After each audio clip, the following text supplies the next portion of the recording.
Hello बच्चों, आपका H2 में स्वागत है। मैं आपका टीचर धीरज कुमार।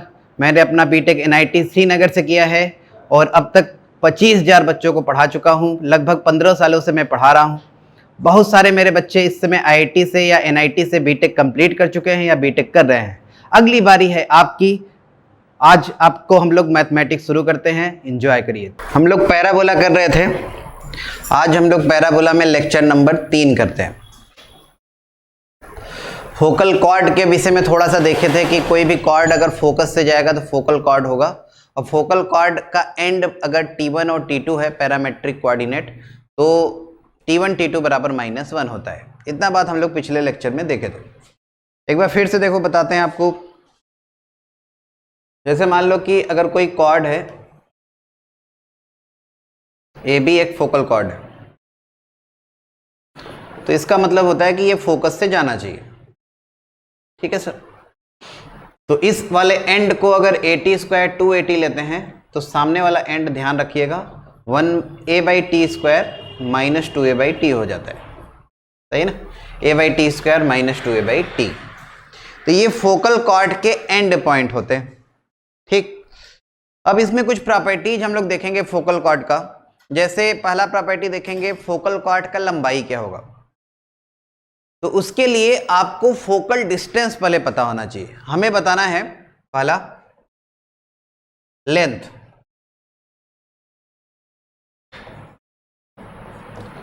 फोकल कॉर्ड का लेंथ इसी फिगर से देखेंगे। देखो, फोकल कॉर्ड का जो लेंथ है वो AB का वैल्यू हमें निकालना है। ठीक है सर, फोकल कॉर्ड का लेंथ मतलब AB। तो AB देखो, दो का सम है, AS और BS का। AS और BS, अच्छा, AS और BS को अगर हम लोग जोड़ देंगे तो AB आ जाएगा। सिंपल सी बात है, AS और BS जोड़ेंगे तो पूरा AB आ जाएगा। अच्छा, और AS का मतलब होता है फोकल डिस्टेंस। याद है सर, AS किसी भी पॉइंट का फोकस से डिस्टेंस क्या कहलाता है, फोकल डिस्टेंस। और इसका वैल्यू बताया था कितना होता है, फोकल डिस्टेंस होता था x + a। हाँ ऐसे ही था, x + a। x मतलब XY पॉइंट का x कोऑर्डिनेट। अच्छा, तो AT² 2AT का x कोऑर्डिनेट, AT² + a, ये AS होगा। और BS अगर देखेंगे सेम वही, इस पॉइंट का x कोऑर्डिनेट प्लस a, तो इस पॉइंट का x कोऑर्डिनेट है A/T² + a। अच्छा, एक बात सिंपल सा है, पैराबोला हम लोग यही मान रहे हैं स्टैंडर्ड वाला, y² = 4ax। सही सर। अब AB का वैल्यू यहां से देखो, a पूरे में से कॉमन है, यह आ जाएगा T² + 1/T² + 2। सही है ना, a पूरे में से कॉमन है, T² 1/T² + 2, तो इसका वैल्यू मिल जाएगा T + 1/T का होल स्क्वायर। देखो ध्यान से, T + 1/T का होल स्क्वायर यही आएगा भाई। अच्छा, T + 1/T एक दूसरे का उल्टा है, तो हमेशा अगर T पॉजिटिव रहेगा तो 2 या 2 से ज्यादा होगा, और निगेटिव रहने पे -2 या उससे छोटा होता है। AMGM में हम लोग पढ़े, AMGM में। तो T + 1/T जो है, T + 1/T वो 2 या 2 से ज्यादा होता है। स्क्वायर करेंगे तो 4 या 4 से ज्यादा आएगा। तो AB का जो वैल्यू होता है, मतलब फोकल लेंथ जो होगा, फोकल लेंथ या फोकल कॉर्ड का जो लंबाई होगा, वो हमेशा ≥ 4a होता है। सही सर। T + 1/T का होल स्क्वायर हमेशा 4 या उससे ज़्यादा होगा। a से मल्टीप्लाई करेंगे तो 4a या उससे ज़्यादा आएगा। तो जो फोकल कॉर्ड है, फोकल कॉर्ड, ये हमेशा क्या आता है, 4 या उससे ज़्यादा। सिंपल सा बात है यार। सबसे छोटा फोकल कॉर्ड होगा लेटस रेक्टम, अरे जो एक्सिस के परपेंडिकुलर हो, तो लेटस रेक्टम का लंबाई 4a होता है, तो AB का सबसे छोटा वैल्यू 4a आएगा। स्मॉलेस्ट फोकल कॉर्ड कौन होता है, लेटस रेक्टम। यहाँ तक नोट करें आप।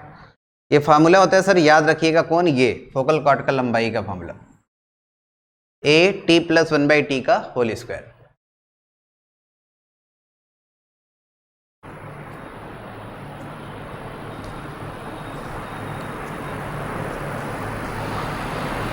अच्छा, कभी कभी ऐसा भी पूछता है कि जैसे एक फोकल कॉर्ड है, ये x एक्सिस से थीटा एंगल बना रहा है, x एक्सिस से थीटा, तो इसका लंबाई क्या आएगा, तो उसको भी देख लेते हैं। लेकिन उससे पहले एक काम और करते हैं। यहां तक अगर आप नोट कर लिए हो तो एक काम करो, AS और BS का HM लो।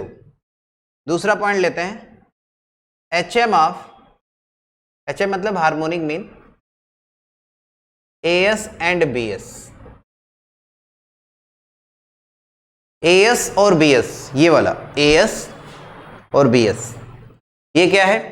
ये है फोकल कॉर्ड का, जो फोकल कॉर्ड था उसका लंबाई, तो पूरा ए बी है, एएस और बीएस फोकल डिस्टेंस है ना, एएस और बीएस दोनों क्या है? Focal distance. अच्छा, तो फोकल डिस्टेंस एएस और बीएस का जो एचएम आएगा, 2 नंबर का एएम सबको पता ही होता है, ए प्लस बी बाई 2। अगर 2 नंबर ए और बी है तो उसका एएम होता है ए प्लस बी बाई 2, और 2 नंबर का एचएम क्या होता है? 2 नंबर का एचएम होता है 2/1/a प्लस 1/b। अगर ए और बी का आपसे पूछे एचएम क्या होगा तो क्या बताओगे? 2/1/a plus 1/b। तो एएस और बीएस का जो एचएम आएगा ये आएगा 2/1/as प्लस 1/bs। अच्छा, तो ये आ जाएगा, देखो 2/1/as का वैल्यू पुट करते हैं। एएस का वैल्यू अभी हम लोग निकाले थे, देखो ये था, और बीएस का वैल्यू ये था, उल्टा करके जोड़ो। अच्छा, 1/as आ जाएगा 1/at² प्लस ए, और 1/bs जब करेंगे तो ध्यान से देखो तो ये आ रहा है at² प्लस ए अपॉन t², उल्टा करेंगे तो t² अपॉन at² प्लस ए आएगा। तो इसमें से एलसीएम लो, at² प्लस ए, तो t² प्लस 1 देखो न्यूमरेटर डिनोमिनेटर से कटेगा, ये 1/a आ जाएगा, कौन? डिनोमिनेटर वाला, और ऊपर 2 है, ऊपर कितना बचा है? 2। काम करते हैं, फिर सही से लिखते हैं, ये देखो ये था a, तो ये आ जाएगा 2 अपॉन डिनोमिनेटर वाला 1/a आ गया, तो ये आ गया 2a। सही है सर? क्या करें हैं? एएस और बीएस का यहाँ से वैल्यू यहाँ पे पुट कर दिए। एएस का वैल्यू था at² प्लस ए, 1/as हो जाएगा 1/at² प्लस ए, और ये at² प्लस ए अपॉन t² है, उल्टा करना है ना, 1/bs है, तो t² अपॉन at² प्लस ए हो जाएगा। अच्छा, at² प्लस ए एलसीएम हो गया, ए कॉमन ले लो, t² plus 1, t² plus 1 cancel, 1/a बचा, तो ये 2a हो जाएगा। 2a का मतलब होता है semi latus rectum. Latus rectum का लंबाई होता था इस पैराबोला का 4a, तो सेमी लेटस रेक्टम कितना? 2a। तो ये फार्मूला की तरह इसे याद रखना होता है कि एएस और बीएस, अगर फोकल कॉर्ड का जो फोकल डिस्टेंसेस है एएस और बीएस, इसका अगर एचएम लेते हैं तो एचएम क्या आता है? सेमी लेटस रेक्टम के बराबर। ये दूसरा पॉइंट आप नोट करेंगे, HM of AS and BS क्या होता है? 2a के बराबर। या अगर किसी को नहीं याद करना है तो ये भी याद कर सकते हो, 1/as प्लस 1/bs, इसका वैल्यू 1/a होता है। 1/as प्लस 1/bs का वैल्यू कितना होता है? 1/a। वही आया था देखो ना, 1/as 1/bs की जगह 1/a आया था। Clear clear clear.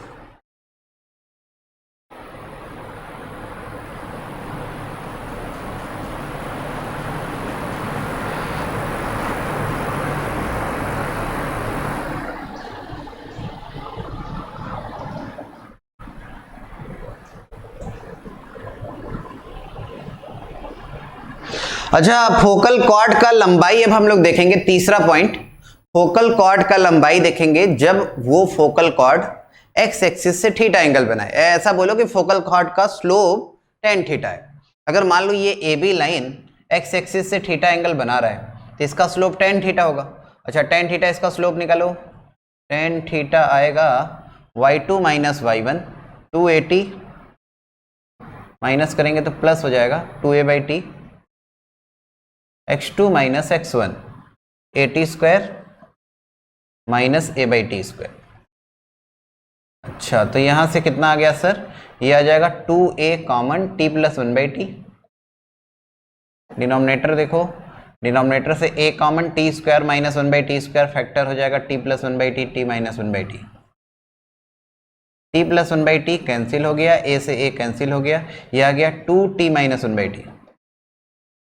अच्छा, नहीं, 2 अपॉन आ रहा है, ये नीचे नहीं है, ये इन दोनों के साथ है ना, ये मल्टीप्लाई है, तो 2 ऊपर बचा और नीचे बचा t minus 1/t, 2 upon t minus 1/t है, ये tan थीटा का वैल्यू है। अच्छा, tan थीटा ये थोड़ा हटाते हैं यार, कहीं से ऐसे जगह का अभाव है, इसको हटाओ, लिख लिए हो गया आप। ये लेंथ का वैल्यू याद रखिएगा ना, लेंथ का वैल्यू। चलो अब देखो क्या करें, वहां से देखो टेन थीटा का वैल्यू आ गया 2/t-1/t। अच्छा, यहां से t-1/t का वैल्यू देखो, t-1/t 2/tan थीटा मतलब 2 cot थीटा आ गया। जब फोकल कॉर्ड का लंबाई कितना था, फोकल कॉर्ड का लंबाई था 8t+1/t का होल स्क्वायर। अच्छा, इसको ऐसे लिख सकते हैं क्या, 8t-1/t का होल स्क्वायर +4। देखो ध्यान से, t+1/t के होल स्क्वायर को t-1/t का होल स्क्वायर +4 लिख सकते हैं। कैसे, t² +1/t² -2 +4 2 आ जाएगा, देख लो इतना तो सब जानते होंगे।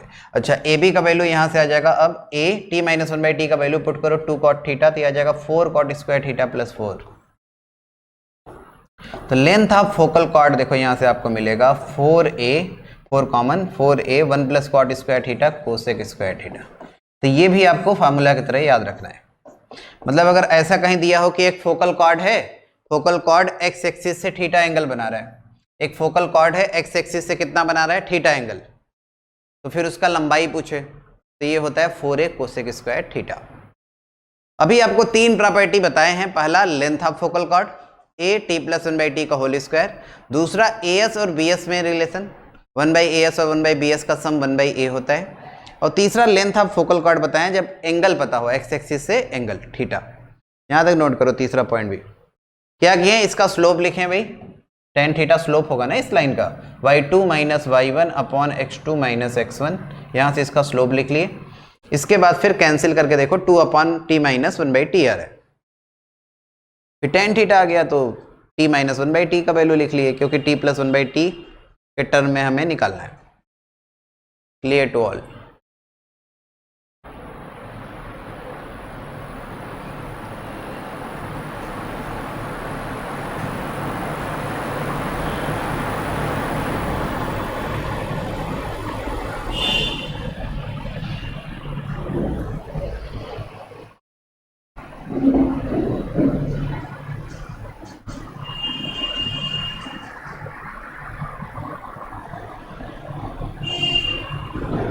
आगे बढ़ते हैं, यहां तक नोट कर लिए।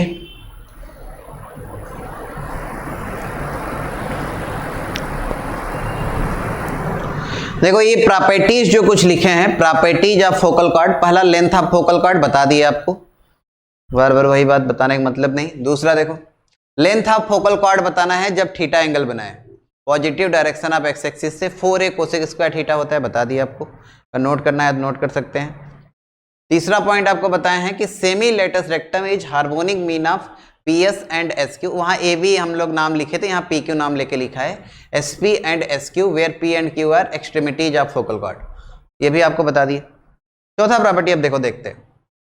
Circle described on the focal length as diameter touches the tangent at vertex, ये देखो एक प्रॉपर्टी होता है,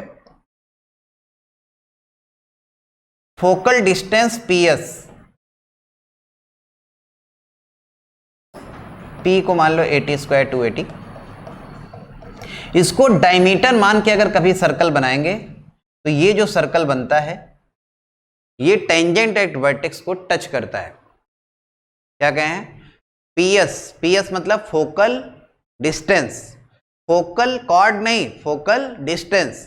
फोकल कॉर्ड तो पूरा कॉर्ड होता है ना, ये कॉर्ड थोड़ी नहीं, ये फोकल डिस्टेंस है। फोकल डिस्टेंस को कभी अगर डायमीटर मान के सर्कल बनाते हैं तो वो TB मतलब टेंजेंट एट वर्टेक्स को टच करता है, तो इसको टच करेगा TB को। अगर प्रूव करना है तो आसानी से दिखा सकते हैं, सर इस पॉइंट का कोऑर्डिनेट पता है, इस पॉइंट का कोऑर्डिनेट पता है, ये डायमीटर के एंड पॉइंट है, तो डायमीटर के एंड पॉइंट का कोऑर्डिनेट पता है, सर्कल का इक्वेशन लिख सकते हैं x - x1 x - x2 y - y1 y - y2 बराबर 0, ये सर्कल का इक्वेशन। अब हमें दिखाना है कि y एक्सिस टच कर रहा है, टेंजेंट एट वर्टेक्स क्या है, y एक्सिस है, y एक्सिस का इक्वेशन x बराबर 0। तो दोनों को सॉल्व कर लेते हैं, x के जगह 0 रखो, a² t², x के जगह 0 a² t², और ये आ जाएगा y² - 280y। इसका d चेक करो, अगर डिस्क्रिमिनेंट 0 आएगा तो लाइन क्या होगा, टेंजेंट होगा। d आएगा 4a² t² - 4a² t², कितना आ गया 0, इसका मतलब लाइन क्या करेगा, टच करेगा। b² - 4ac ना सर, प्रूव हो गया। तो ये तरीका होता है, लेकिन ये प्रूफ कोई जरूरत नहीं, आप याद रखेंगे डायरेक्ट कि फोकल डिस्टेंस को कभी डायमीटर मान के सर्कल बनाएंगे तो टीबी को टच करता है, सिंपल सा बात। ये है प्रॉपर्टी नंबर 4। फिगर ड्रॉ कर लो, फिगर।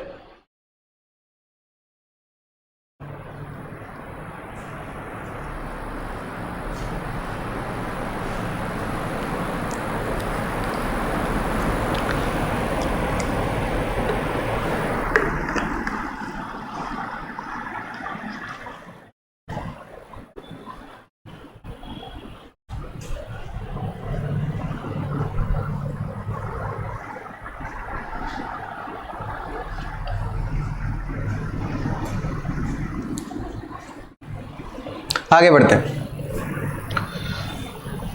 नेक्स्ट प्रॉपर्टी है circle described on the focal chord as diameter touches the directrix. अगर कभी फोकल कॉर्ड को डायमीटर मान के सर्कल बनाएंगे, जैसे मान लो ये कोई फोकल कॉर्ड है sir A B, focal chord है तो फोकस से जाएगा, ए बी को अगर डायमीटर मान के कभी सर्कल बनाएंगे तो ये डायरेक्ट्रिक्स को टच करता है। ये जो सर्कल अभी हम लोग ड्रॉ किए हैं ये किसको टच करेगा? डायरेक्ट्रिक्स को। x बराबर माइनस है। प्रूव अगर आपको करना है तो ए पॉइंट का कोऑर्डिनेट AT स्क्वायर 2AT जब लेते हैं, फोकल कॉर्ड है तो b का कोऑर्डिनेट अपने आप ही a/t स्क्वायर माइनस 2a/t हो जाता है। सही है सर। अब डायमीटर का एंड पॉइंट पता है, सर्कल का इक्वेशन लिख लेना, फिर x की जगह माइनस ए रख के जो y में क्वाड्रेटिक बनेगा डिस्क्रिमिनेंट चेक कर लेना, 0 आ जाएगा तो इसका मतलब लाइन क्या करेगा? टच करेगा। प्रूव कर सकते हो आसानी से। अच्छा, लेटस रेक्टम क्या होता है? लेटस रेक्टम भी फोकल कॉर्ड ही होता है। तो अगर कोई पूछे कि सर अगर लेटस रेक्टम को, एक बार आईटी वालों ने सवाल इसको पूछा था कि लेटस रेक्टम को डायमीटर मान के अगर सर्कल बनाएंगे तो ये कहाँ पे टच होगा डायरेक्ट्रिक्स को? तो ये एफडी पे टच करता है सर, याद रखिएगा। लेटस रेक्टम को अगर डायमीटर मान के सर्कल बनाते हैं तो ये डायरेक्ट्रिक्स को तो टच करेगा ही, क्योंकि लेटस रेक्टम भी फोकल कॉर्ड होता है। लेकिन अब बात करते हैं डायरेक्ट्रिक्स को कहाँ टच करेगा, तो ये एफडी पे टच करता है। ये वाला कहीं भी कर सकता है, मतलब ये अगर परपेंडिकुलर टू एक्सिस नहीं है तो ये जो सर्कल बनाए हैं डायरेक्ट्रिक्स को किसी भी पॉइंट पे टच कर सकता है। लेकिन ये वाला जो सर्कल अभी हम लोग बनाए हैं जो लेटस रेक्टम को डायमीटर मान के बनाया गया है, तो वो हमेशा एफडी पे टच करेगा। ध्यान दीजिएगा, कहाँ टच करेगा सर्कल को? एफडी पे। सही सर, दोनों फिगर उतार लो, इतना बहुत है। और प्रॉपर्टी आप याद रखेंगे।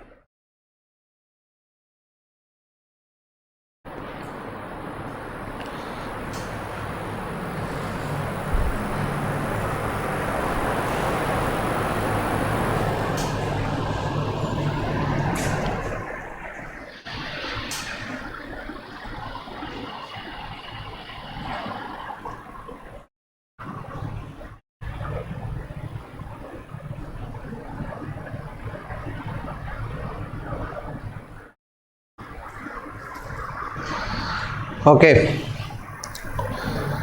आगे करते हैं। एक क्वेश्चन आप ट्राई करें। क्वेश्चन तो ये है लेकिन ये बहुत ही इंपॉर्टेंट रिजल्ट है, तो इसको आप लिख लीजिए और अच्छे से ध्यान रखिएगा। पहले क्वेश्चन पढ़ो। Prove that all chords of parabola, parabola के इक्वेशन इसमें दिया नहीं है, ये वाला मान के करना है, मतलब ये रिजल्ट इसी के लिए है, y स्क्वायर बराबर 4ax के लिए, तो ये पैराबोला मान के करना है। Prove that all chords of parabola y square बराबर 4ax subtending right angle at the vertex pass through a fixed point 4a, 0। मतलब याद क्या रखना है कि पैराबोला का कोई भी कॉर्ड हो, कोई भी, अगर ये वर्टेक्स पे राइट एंगल बनाता है, वर्टेक्स पे राइट एंगल बनाए तो वो हमेशा 4a, 0 से पास होता है। याद रखेंगे। अब जैसे अभी हम लोग फोकल कॉर्ड सीखे कि कोई फोकल कॉर्ड है तो वो a0 से जाता है, तो उसी तरह ये भी एक कॉर्ड है जो वर्टेक्स पे 90 बना रहा होगा, तो वो किस पॉइंट से जाएगा? 4a, 0 से जाएगा। ये प्रॉपर्टी होता है। तो देखिए, अगर कोई कॉर्ड है, जैसे मान लीजिए सर ये कोई कॉर्ड हो गया AB, ये वर्टेक्स 0, 0 पे राइट एंगल बना रहा है, वर्टेक्स पे राइट एंगल सबटेंड कर रहा है। तो ये कॉर्ड हमेशा 4a, 0 से जाता है, ये प्रूव करना है आपको। अच्छा, ए वाला जो एंड है इसको मान लिए a_t1 square 2a_t1 parametric form में, पैराबोला y स्क्वायर बराबर 4axc। और बी जो एंड है, बी एंड को मान रहे हैं a_t2 square 2a_t2, a_t2 square 2a_t2। सही है सर।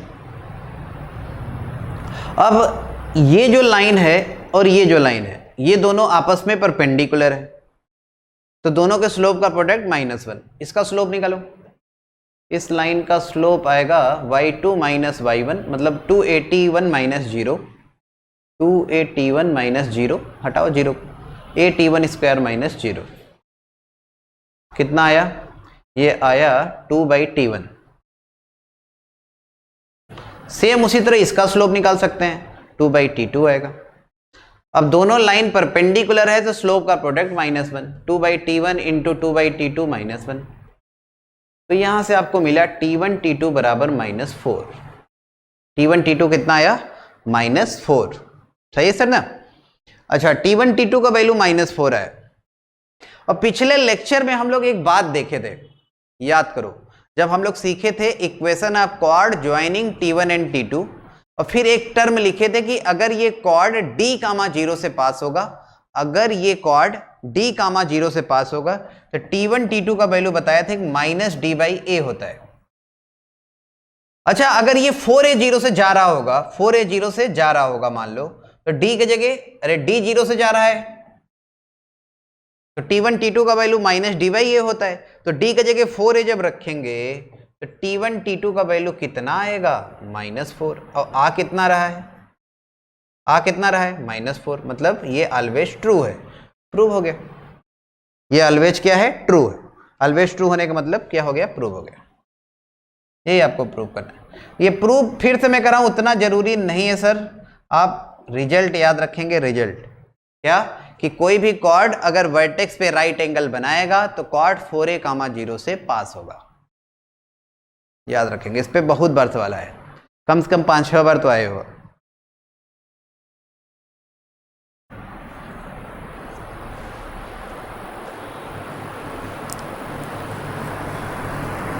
जैसे इससे फायदा आपको बताएं, जैसे मान लो कभी अगर ऐसा लिखा हो कि एक कॉर्ड वर्टेक्स पे राइट एंगल बना रहा है, तो आपको वेरिएबल कम हो गया। t1 t2 का वैल्यू आपको पता ही है। जैसे इस वाले एंड को मान रहे हो a_t स्क्वायर 2a_t, तो t2 का वैल्यू -4/t1 रख दो, और t1 के जगह t ली है, तो यहाँ का एंड आप आसानी से बता सकते हैं। तो वेरिएबल ऐसे t1 t2 दो वेरिएबल है। अगर आपको पता है कि t1 t2 -4 होता है और 4a 0 से जाता है, तब फिर ये आप बता सकते हैं, एक वेरिएबल आपका कम हो जाएगा। सही है सर। आगे करते हैं।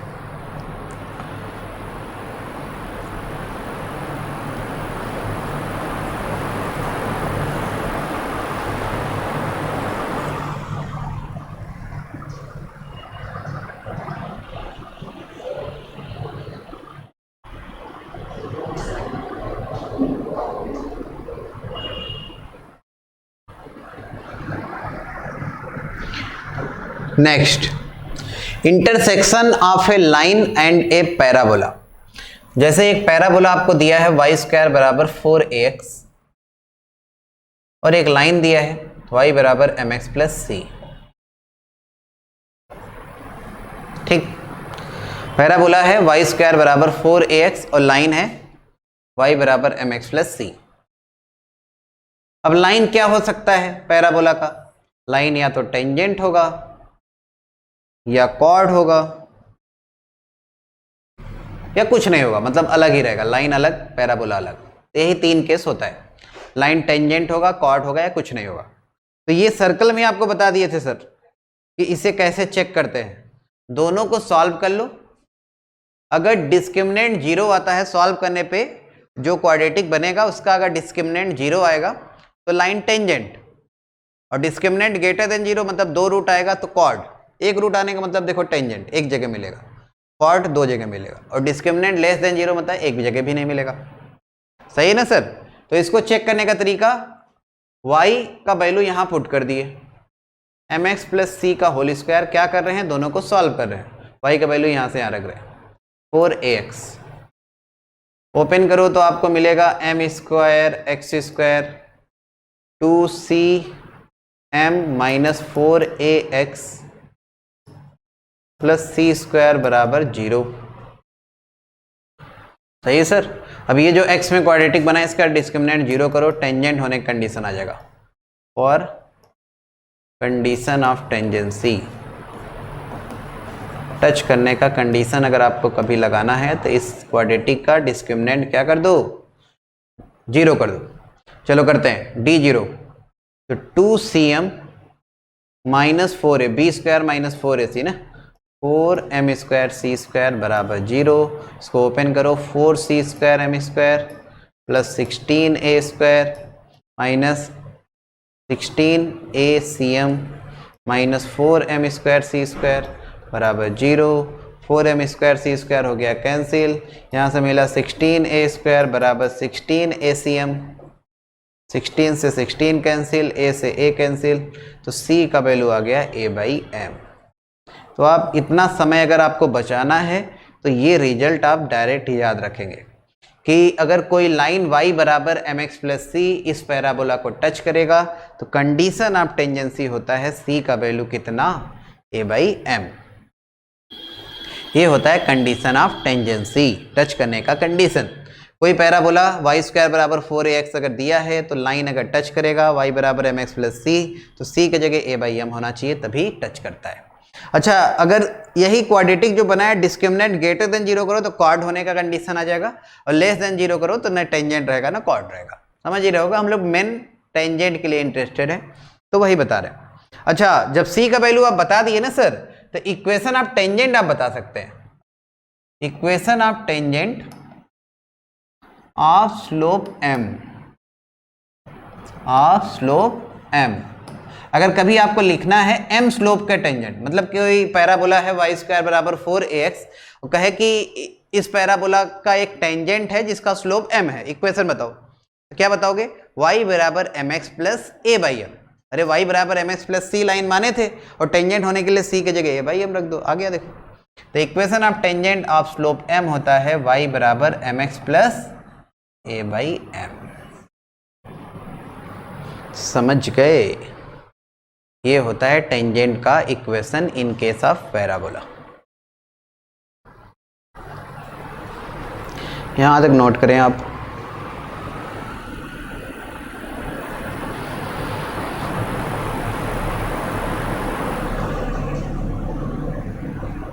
अच्छा, एक कभी कभी लोग कहते हैं कि सर इस पैराबोला का मतलब आप उतना इंटरेस्ट नहीं लेते इस पैराबोला का, और कभी कभी इस पैराबोला का भी आ जाता है यार टेंजेंट होने कंडीशन लगाने के लिए। तो इसमें ज़्यादा एक मैं ट्रिक आपको सिखा दूंगा, नॉर्मल हो टेंजेंट हो चाहे जो हो लिख लोगे। अगर आपको इस पैराबोला का याद है y स्क्वायर बराबर 4ax का टेंजेंट का इक्वेशन लिखने आता है तो इसमें कोई प्रॉब्लम नहीं, आसानी से आप लिख लेंगे। क्या ट्रिक होता है सुनो, x के जगह y के जगह x इक्वेशन में हुआ है जहां y है उसके जगह x, जहां x है उसके जगह y। अच्छा, तो जो टेंजेंट का इक्वेशन लिखते हो उसमें भी जहां y है उसके जगह x रख देना और जहां x है उसके जगह y रख देना। मतलब यहां y के जगह x रख देंगे, x के जगह y। अब प्रॉब्लम क्या आएगा, प्रॉब्लम आएगा जब x को y, y को x करेंगे स्लोप अब m नहीं रह जाएगा, स्लोप हो जाएगा 1/m। अरे रख के देखो, यहां अगर x रखेंगे हम y रखेंगे तो इक्वेशन का स्लोप 1/m हो जाएगा। और हमें मान लो m स्लोप का इक्वेशन लिखना हो, 1/m स्लोप का नहीं पूछेगा आपसे, equation of tangent of slope m। तो एक काम और कर देना, x के जगह y के जगह x, और जहां m रहे उसके जगह 1/m रख दो, टेंजेंट का इक्वेशन इस पैराबोला के लिए आ जाएगा। क्या ट्रिक बताएं, लिख देते हैं, x को y को x से रिप्लेस करो और जहां m रहेगा उसको 1/m से रिप्लेस कर दो इक्वेशन में। तो y के जगह x, m के जगह 1/m, x के जगह y, m के जगह 1/m करेंगे तो यहाँ am आ जाएगा। अब y बराबर लिखो, क्या आ रहा है, y बराबर आ जाएगा mx माइनस am स्क्वायर। तो ये इस पैराबोला के टेंजेंट का इक्वेशन होता है। एक्स स्क्वायर बराबर 4ay अगर पैराबोला रहेगा तो इसके टेंजेंट का इक्वेशन होता है y बराबर mx माइनस am स्क्वायर। बस ऑब्वियस सी बात है, हम m स्लोप का टेंजेंट लिख रहे हैं, equation of tangent of slope m। X square बराबर 4ay का क्या बताएंगे, y बराबर mx माइनस am स्क्वायर। अच्छा, अगर कंपेयर करो y बराबर mx प्लस c से, तो c का वैल्यू कितना आया, y बराबर mx प्लस c का वैल्यू आया माइनस am स्क्वायर। तो एक्स स्क्वायर बराबर 4ay पैराबोला का कंडीशन ऑफ टेंजेंसी होता है, अलग से कहीं उसके नीचे यहां जगह नहीं तो मैं अलग से लिख देता हूं, condition of tangency, condition of tangency of x square बराबर 4ay। अगर ये पैराबोला है तो इसका कंडीशन ऑफ टेंजेंसी होता है c का वैल्यू माइनस am स्क्वायर। ये किसके लिए बता रहे हैं, फॉर लाइन y बराबर mx प्लस c के लिए।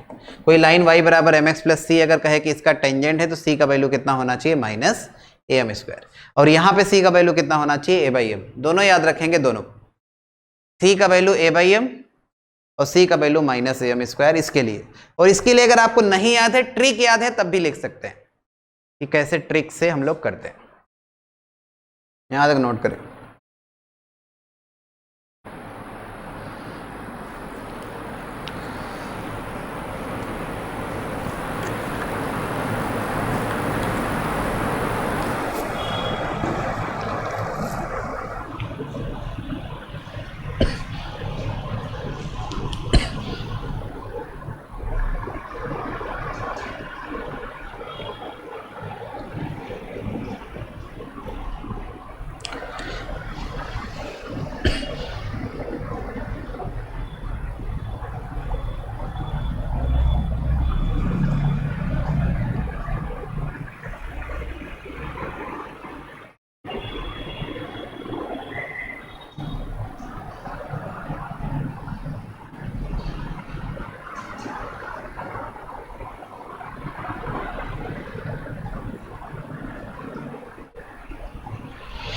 अच्छा, अगला बात आता है,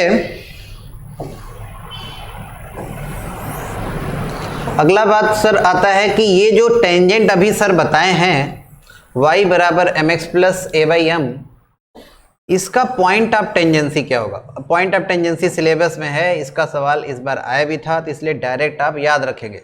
मैं देखो लिख रहा हूं, दोनों पैराबोला के लिए लिख रहा हूं। इसका अगर आप लिखने सीख गए तो इसका लिखने में कोई प्रॉब्लम नहीं, इस वाले का मैं ट्रिक बताएंगे उसका। ये पैराबोला है y स्क्वायर बराबर 4ax, इसका टेंजेंट है y बराबर mx plus a by m। अगर आपको चेक करना है कि ये किस पॉइंट पे टेंजेंट है, मतलब ये जो टेंजेंट है ये पैराबोला को किस पॉइंट पे टच करेगा, point of contact, point of tangency इसका नाम होता है। तो किस पॉइंट पे टेंजेंट है अगर चेक करना है, तो इस पॉइंट को x1 y1 मान लेना। अब x1, ये सर्कल में ही आपको सिखाए थे पॉइंट ऑफ कांटेक्ट निकालना।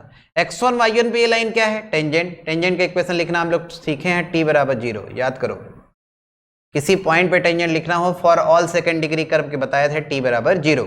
अच्छा, t कैसे लिखते थे, रिप्लेस करके y स्क्वायर की जगह y1, 2a और 2x की जगह x प्लस x1।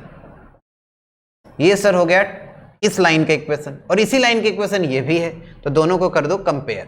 तो y1 बाई 1 कंपेयर कर रहे हैं, देखो y1 बाई 1 और 2a बाई m,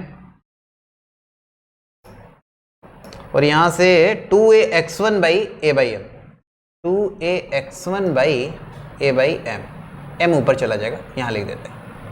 अच्छा, तो x1 का वैल्यू क्या आया, यहां से देखो ये 2a cancel, a by m square. अच्छा, x1 आ गया a बाई m स्क्वायर, और y1 कितना आ गया, 2a बाई m। तो ये पॉइंट ऑफ कांटेक्ट होता है या पॉइंट ऑफ टेंजेंसी होता है, a by m square 2a by m। सही है सर। इस पैराबोला को जो ये टेंजेंट y बराबर ms plus a by m लिखे हैं, अगर ये पूछे कि किस पॉइंट पे ये टेंजेंट है, तो आंसर बताओगे a by m square 2a by m। याद रखना, बहुत important, a by m square 2a by m। अच्छा, बात करते हैं अब इसका पॉइंट ऑफ कांटेक्ट, यहीं लिख देते हैं, देखो इसका point of contact, point of contact या पॉइंट ऑफ टेंजेंसी, जो भी नाम दो। ट्रिक ट्रिक ट्रिक ट्रिक पे आते हैं, क्या बताए, x coordinate y, y coordinate x, m के जगह 1/m। तो जो यहां देखो x y जो आया है इस पैराबोला का, x वाला y कर दो, y वाला x कर दो, मतलब इसको इधर और m के जगह 1/m, इसका पॉइंट ऑफ कांटेक्ट आ गया। तो ये जब इधर जाएगा और ये जब इधर आएगा, तो सोचो इधर आया तो 2a/m है और m के जगह 1/m रखेंगे तो 2am आ जाएगा। अच्छा, और दूसरा ये उधर गया, a/m², m के जगह 1/m रखेंगे तो am² आ जाएगा। अच्छा, ये बात। तो इस पैराबोला का जो टेंजेंट है उसका पॉइंट ऑफ कांटेक्ट या पॉइंट ऑफ टेंजेंसी क्या होता है, 2am, am²। अगर आपको इसका याद है तो इसका ट्रिक से कर सकते हैं। क्या बताए, x के जगह y, y के जगह x, m के जगह 1/m। Clear to all.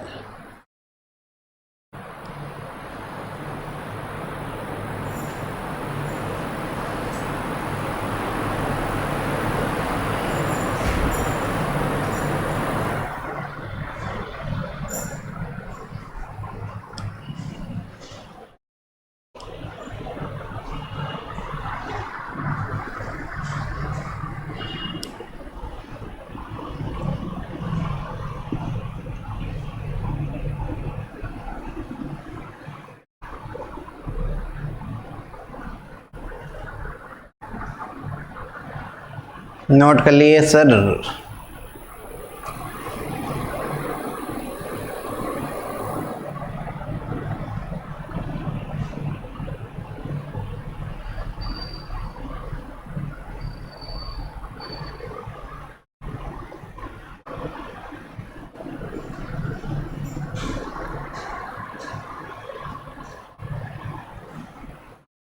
चलो आगे करते हैं। Equation of tangent at x1 y1। अब ये सब देखो सर्कल में ही बता दिए थे, तो इसीलिए बहुत ही आसान हो जाएगा आपके लिए आगे जितने भी बात हम लोग पढ़ने वाले हैं। Equation of tangent at x1 y1 अभी लिखे भी थे, बस ऐसे ही फॉर्मेलिटी है। x1 y1 पे टेंजेंट लिखना हो तो आंसर पहले ही बता चुके हैं, t बराबर 0। तो टेंजेंट के इक्वेशन बस आपको भरना है, आंसर भर लो, y y1, y² के जगह y y1, 2ax + x1।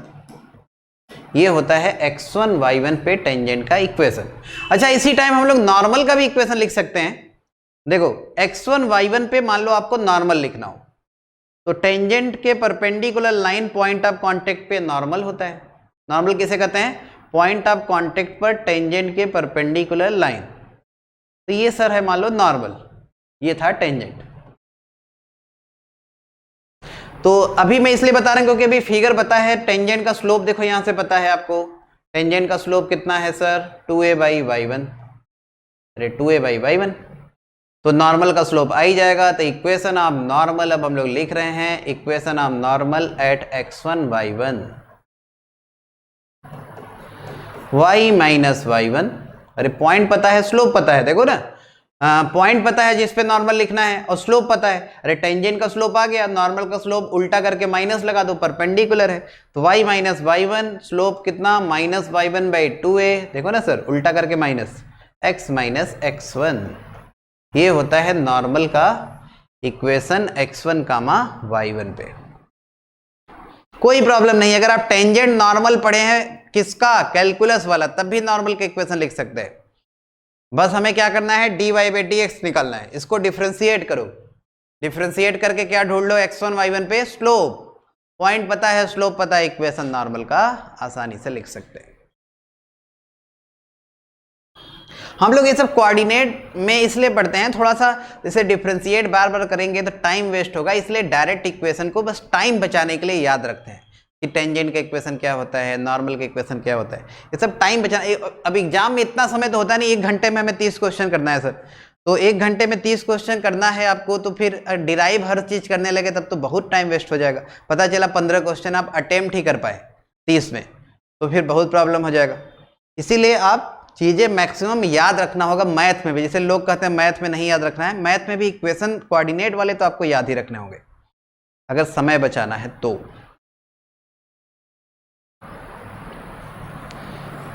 Clear clear clear, यहाँ तक नोट हो गया सर।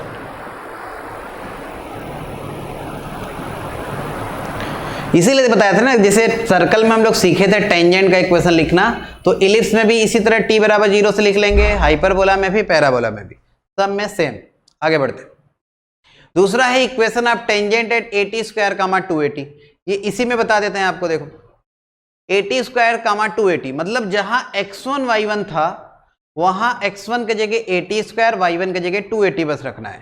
चलो यहां पुट कर दो बस यहां पे, तो ये हो जाएगा y1, यही था ना, y1 के जगह 2AT, फिर क्या था, फिर था 2a x प्लस x1। अच्छा, तो ये आ जाएगा 2a x plus x1, x1 के जगह AT²। सही है सर ना, 2a कैंसिल, तो AT² 2AT पे टेंजेंट होता है ty बराबर x प्लस AT²। अच्छा, ये AT² 2AT पे टेंजेंट है, ty बराबर x प्लस AT²। सही। अच्छा, यहां से स्लोप अगर देखें आप टेंजेंट का, ये टेंजेंट का इक्वेशन लिख रहे हैं सर ना, AT² 2AT पे इक्वेशन ऑफ टेंजेंट से ऊपर लिखा ही है।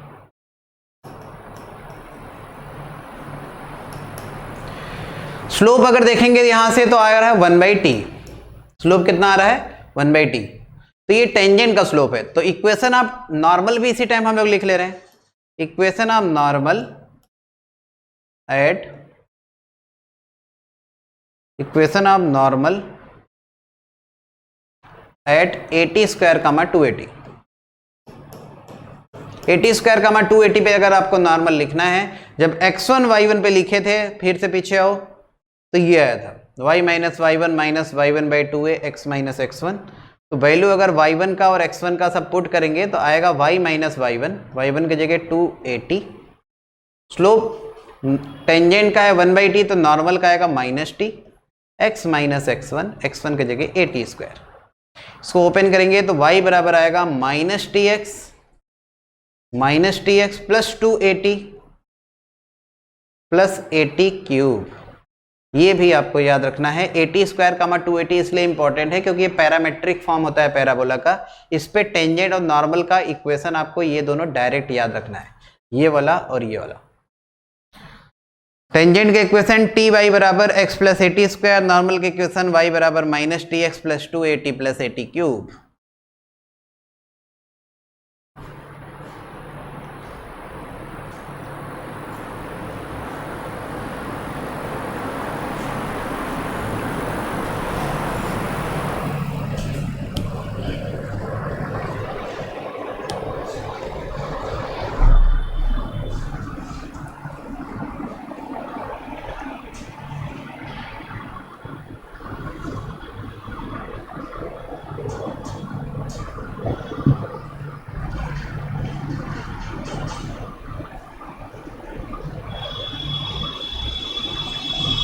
हो गया sir. Next equation of tangent slope m लिख चुके हैं। तो एक काम करते हैं, देखो यहीं से हम लोग एक तरीका तो आपको सिखाए हैं, क्या पूरा d बराबर 0 करके निकाले हैं तो c का वैल्यू a/m आया था, एक तरीका वो। दूसरा तरीका और सीखते हैं हम लोग। देखो स्लोप, देखो अभी हमें क्या लिखना है, equation of tangent of slope m, मतलब टेंजेंट का स्लोप m। अच्छा, तो यहां देखो नॉर्मल, जब हम लोग टेंजेंट AT² 2AT पे लिखे थे, स्लोप आया था 1/t। अच्छा, स्लोप को करना है m, स्लोप को अगर m कर देंगे तो t का वैल्यू आ गया यार m के टर्म में 1/m। अच्छा, तो टेंजेंट का इक्वेशन तो ये आ ही चुका है ये, और हमें अब t का वैल्यू बस m के टर्म में रखना है, क्योंकि t की जगह कितना है सर 1/m। सही है सर ना, स्लोप m का टेंजेंट लिखना है तो जो स्लोप टेंजेंट का है m कर दिए, सिंपल। अच्छा, तो t का वैल्यू आ गया 1/m। अब यहां t की जगह 1/m रखो, देखो टेंजेंट का इक्वेशन आ जाएगा स्लोप m वाला जो पहले सीखे थे। ये भी एक तरीका होता है, t की जगह 1/m, ध्यान से देखो वही आएगा x प्लस AT², t की जगह 1/m, तो AT² करेंगे 1/m का होल स्क्वायर, m का गुणा उधर कर दो, तो y बराबर आ गया mx plus a by m। ध्यान से देखो, ये भी एक जुगाड़ है, इतना आपको करना नहीं पड़ेगा। कौन? जो डिस्क्रिमिनेंट इक्वल टू 0 करके निकाले थे, स्लोप को कितना कर दिए m, सिंपल सा बात है। तो t का वैल्यू 1/m, अब t की जगह 1/m रखो, टेंजेंट का इक्वेशन आ गया, y बराबर mx plus a by m।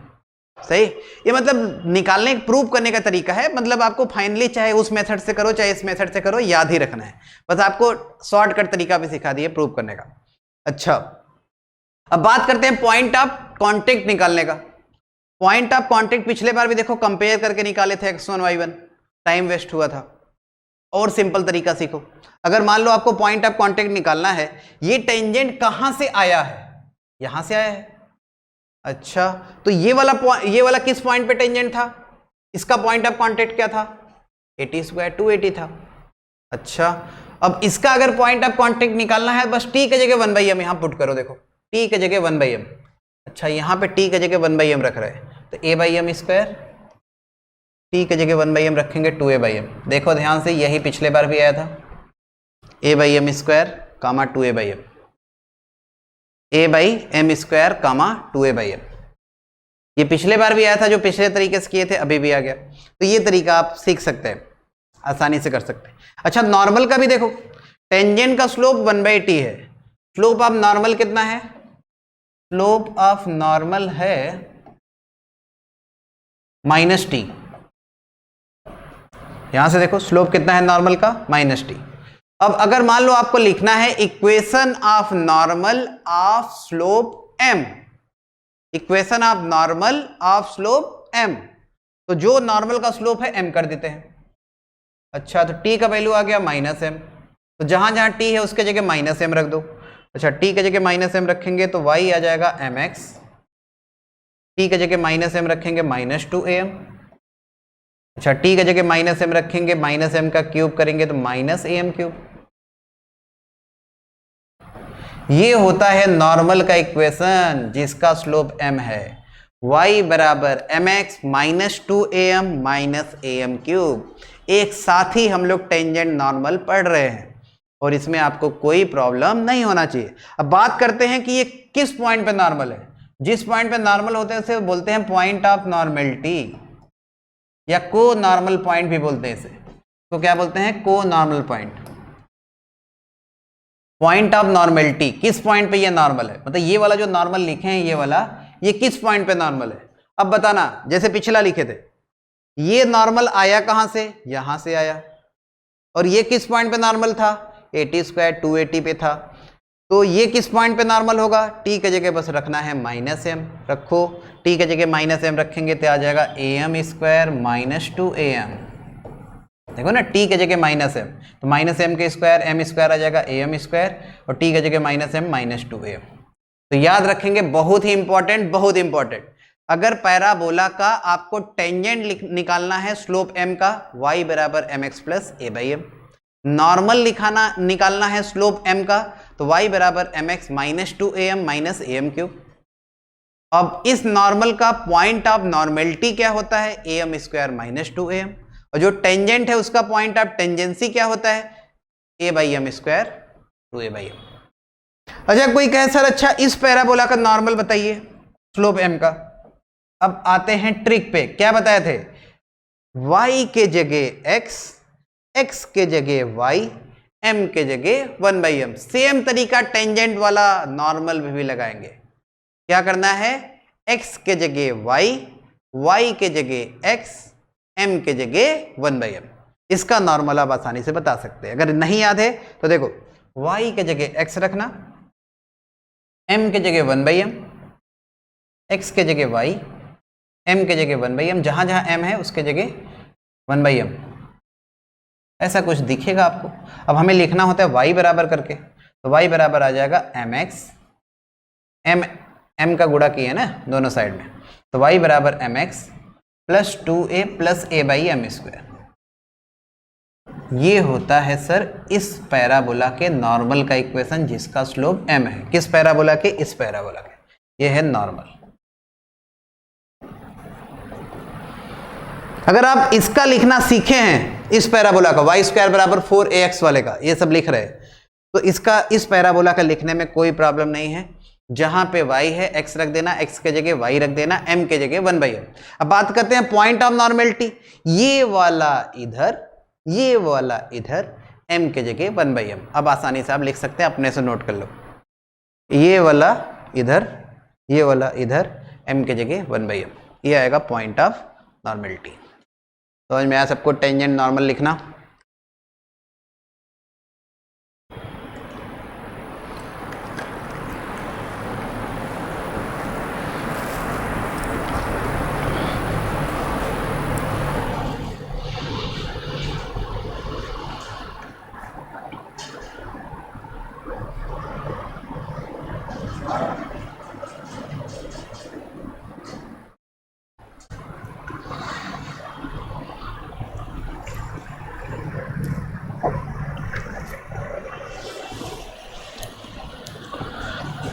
Note कर लिए सब लोग? जल्दी बताएं।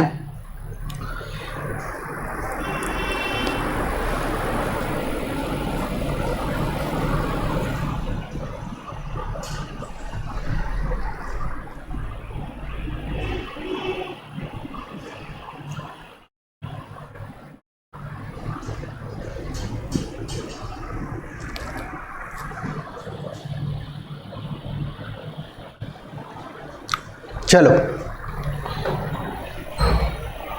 Equation of tangent of slope M, सब हम लोग देख ही लिए हैं।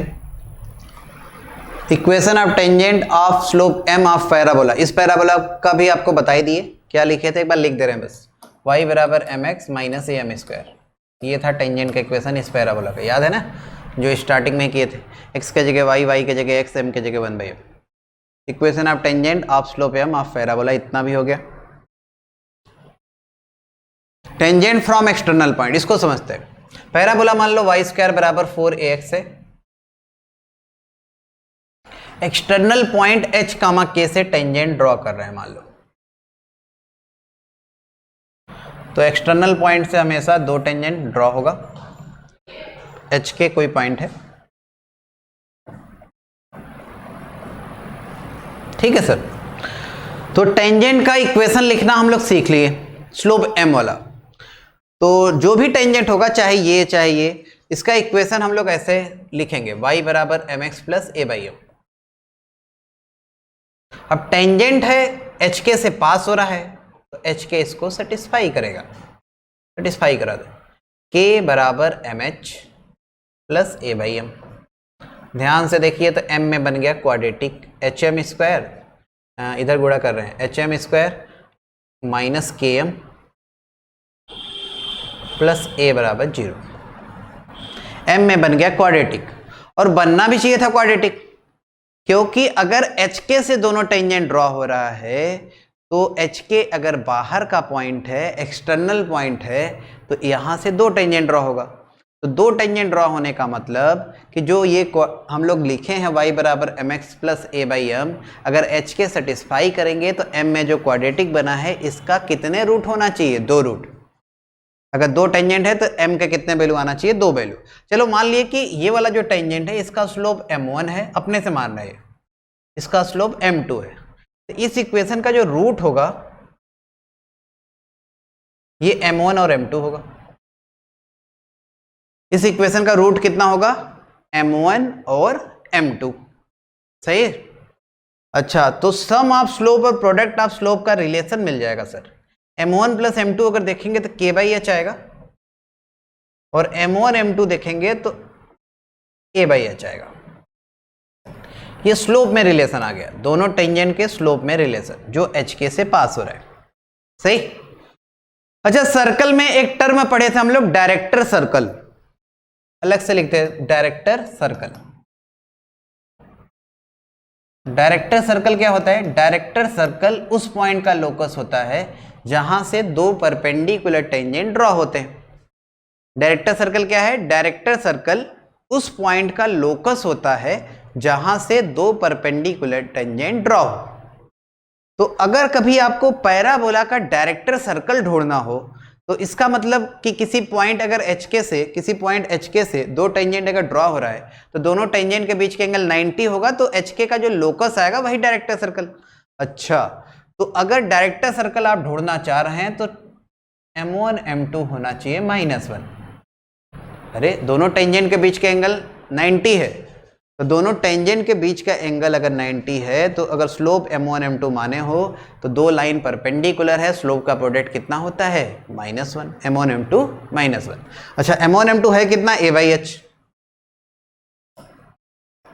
ये होगा -1। M1 M2 कितना है a/h, ये होगा -1। तो यहां से ध्यान से देखो तो h बराबर -a, लोकस जब लिखेंगे तो h के जगह x रखते हैं, तो लोकस आया x बराबर -a।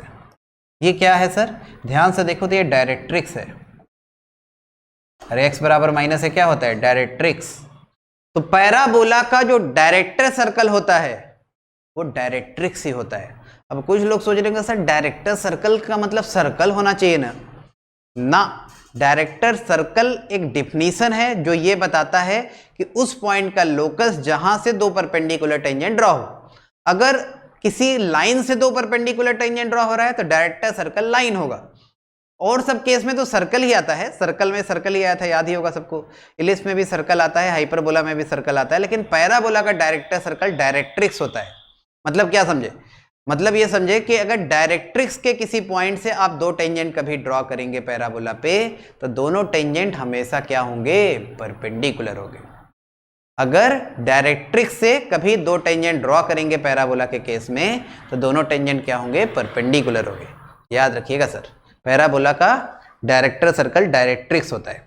अच्छा, कभी अगर किसी पॉइंट से दो टेंजेंट ड्रॉ हो और दोनों के बीच का एंगल निकालना हो तो वो भी हम लोग निकाल सकते हैं स्लोप से ही, angle between pair of tangent.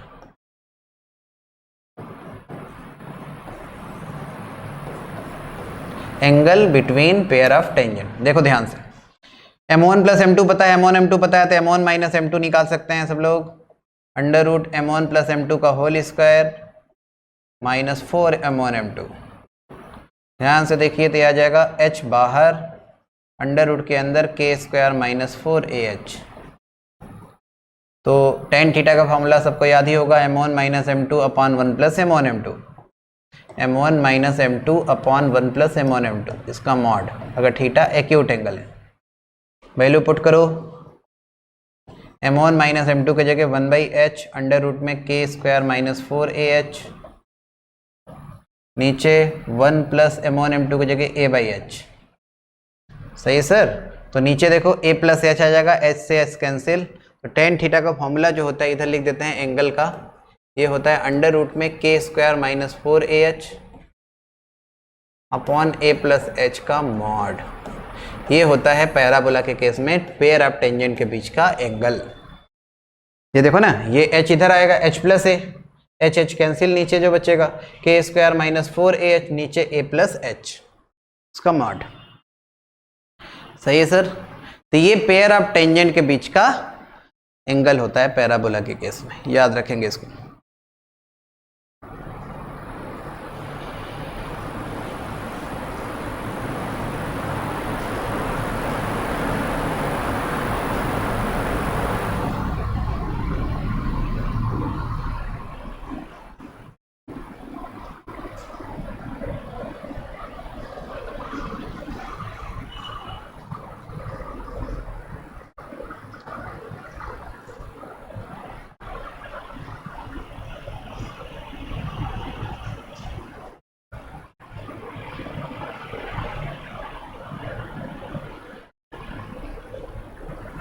हो गया सर,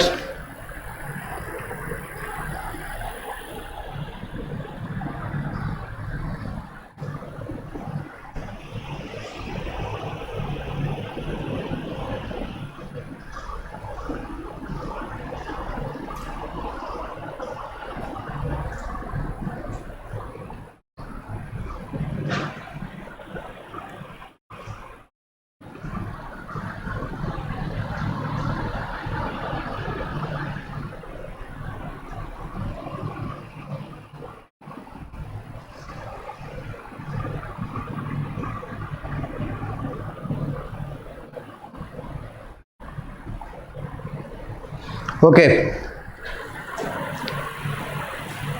डायरेक्टर सर्कल आप पैराबोला बता ही दिए आपको, डायरेक्ट्रिक्स होता है। कुछ सवाल ट्राई करते हैं। पहला क्वेश्चन आपके सामने ये रहा, ट्राई करें सभी लोग। Find the equation of tangent for the parabola from the point 1,2। अच्छा, ये जो 1,2 पॉइंट है, देखो पैराबोला को कहीं सेटिस्फाई तो नहीं कर रहा है। वाई स्क्वायर 4 बराबर 4 सेटिस्फाई कर रहा है। मतलब टेंजेंट जो हमें 1,2 से ड्रॉ करना है, ये 1,2 पैराबोला के ऊपर ही है। तो अगर पैराबोला या किसी भी कर्व के ऊपर अगर कोई पॉइंट है और वहां से आपको टेंजेंट ड्रॉ करना है, तो कितने टेंजेंट ड्रॉ होंगे? एक। ये जो 2 टेंजेंट ड्रॉ होता है ये तभी होगा जब पॉइंट कहाँ होगा? बाहर, एक्सटर्नल होगा। एक्सटर्नल पॉइंट से 2 टेंजेंट ड्रॉ होता है, लेकिन ये पॉइंट एक्सटर्नल नहीं है, ये पैराबोला के ऊपर ही है। तो ऊपर अगर पॉइंट है तो फिर कितने टेंजेंट ड्रॉ होगा? एक। और ये t बराबर 0 से होगा। अगर किसी पॉइंट पर टेंजेंट आपको लिखना है तो ये कुल मिला के x1 y1 पे टेंजेंट जो लिखे थे हम लोग t बराबर 0, वही वाला केस है। तो ये 1,2 पे टेंजेंट लिखना है, तो बस t बराबर 0 लिखो। वाई स्क्वायर की जगह y y1, 2x की जगह x प्लस x1, तो ये y बराबर x प्लस 1। ये आंसर हो गया, खत्म हो गया सवाल। 1,2 उसके ऊपर है, तो ऊपर का अगर पॉइंट रहेगा तो एक ही टेंजेंट ड्रॉ होगा, t बराबर 0 से आएगा। सही है सर?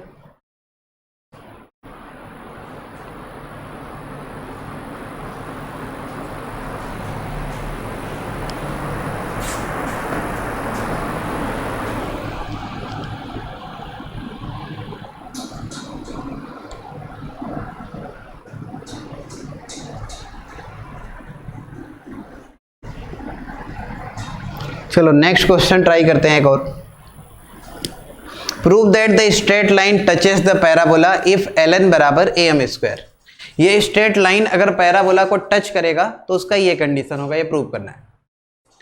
तो अगर कोई पैराबोला आपको गिवन है और कोई लाइन गिवन है, तो ये टच करने का कंडीशन आपको बताए थे y बराबर mx प्लस c लाइन के लिए। अगर ये लाइन इस पैराबोला को टच करेगा तो c बराबर a बाई m होता है। तो जो भी लाइन पहले अगर आपको दिया करे उसको y बराबर mx प्लस c के फॉर्म में लिख लिया करो। तो यहां से अगर y बराबर mx प्लस c के फॉर्म बनाएंगे तो y बराबर आएगा minus l by M X minus n by m। सही है सर? ये lx को RHS साइड ले गए हैं, n को भी RHS साइड ले गए हैं, फिर m से डिवाइड कर दिए, तो minus l by M X minus n by m। ये बन गया y बराबर mx प्लस c जैसा। अब अगर ये इस पैराबोला का टेंजेंट है, कंडीशन ऑफ टेंजेंसी होता है c बराबर a बाई m। तो c की जगह minus n by m, a की जगह a है, m की जगह माइनस l बाई m। सही है सर? ये माइनस माइनस हट जाएगा तो n बाई m बराबर आ गया am बाई l। तो यहाँ से मिल गया nl बराबर am स्क्वायर। यही आपको लाना है, ln बराबर am स्क्वायर। तो कोई भी लाइन अगर आपको गिवन रहेगा तो पहले y बराबर mx प्लस c के फॉर्म में लिखेंगे, उसके बाद फिर कंडीशन ऑफ टेंजेंसी लगाएंगे। बाकी हम लोग टेंजेंट नॉर्मल का कुछ क्वेश्चन या जो भी इसका थ्योरी है नेक्स्ट क्लास में करेंगे। आज इतना ही करते हैं। Thank you. On IS2ON study is always on. Concepts के बेहतर रियलाइजेशन के लिए IS2ON पर बने रहिए।